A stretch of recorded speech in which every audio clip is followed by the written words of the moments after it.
कालिदास की बहुत ही दिलचस्प कहानी। एक बार की बात है, कालिदास बोले, माते पानी पिला दीजिए, बड़ा पुण्य होगा।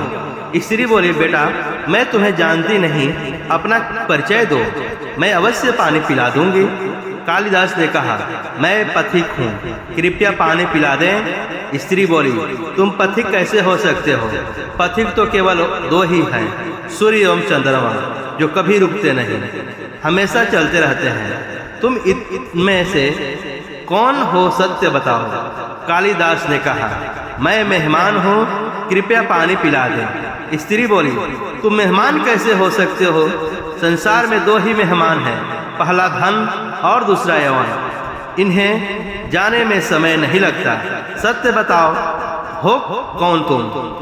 अब तक के सारे तर्क से पराजित, हताश हो ही चुके थे कालिदास। अब उसके बाद कालिदास से और आगे उनसे पूछा गया, वो ये है कि कालिदास बोले, मैं सहनशील हूँ, अब आप पानी पिला दें। स्त्री ने कहा, नहीं, सहनशील दो ही हैं, पहली धरती जो पापी पुण्यात्मा सबका बोझ सहती है, उसकी छाती चीरकर बीज बो देने से भी अनाज के भंडार देती है। दूसरे पेड़ जिनमें को पत्थर मारो फिर भी मीठे फल देते हैं। तुम सहनशील नहीं, सच बताओ तुम कौन हो? कालिदास लगभग मूर्छा की स्थिति में आ गए और तर्क वितर्क से झंझलाकर बोले। कालिदास बोले, मैं हठी हूँ। स्त्री बोली, फिर असत्य, हठी दो ही हैं, पहला नख और दूसरा केस, कितना भी काटो बार बार निकल आते हैं। सत्य कहें, कौन है आप? पूरी तरह अपमानित और पराजित हो चुके थे कालिदास।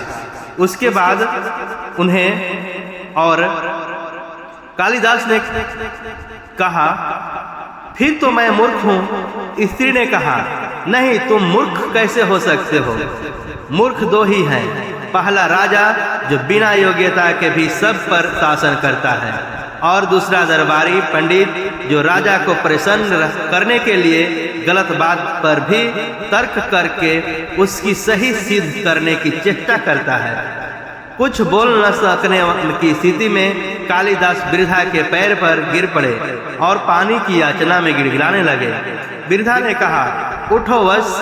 आवाज सुनकर कालिदास ने ऊपर देखा तो साक्षात माता सरस्वती वहां खड़ी थी। कालिदास पुनः नतमस्तक हो गए। माता ने कहा, शिक्षा से ज्ञान आता है, न कि अहंकार। तूने शिक्षा के बल पर प्राप्त मान और प्रतिष्ठा को ही अपनी उपलब्धि मान लिया और अहंकार कर बैठे। इसीलिए मुझे तुम्हारे चक्षु खोलने के लिए ये संवांग करना पड़ा। कालिदास को अपनी गलती समझ में आ गई और भर पेट पानी पीकर वे आगे चल पड़े। ऐसे ही कहानी के लिए ऐसे ही शिक्षाप्रद कहानी के लिए आप चैनल को सब्सक्राइब करें, लाइक करें, शेयर करें और बेल आइकन को ऑन कर लें, जिससे आपको ये कहानी या पढ़ाई से संबंधित करंट अफेयर्स, एकेडमिक, जीएस सभी जैसे ही अपलोड होंगे वैसे आप तक सबसे पहले पहुंचेंगे। धन्यवाद।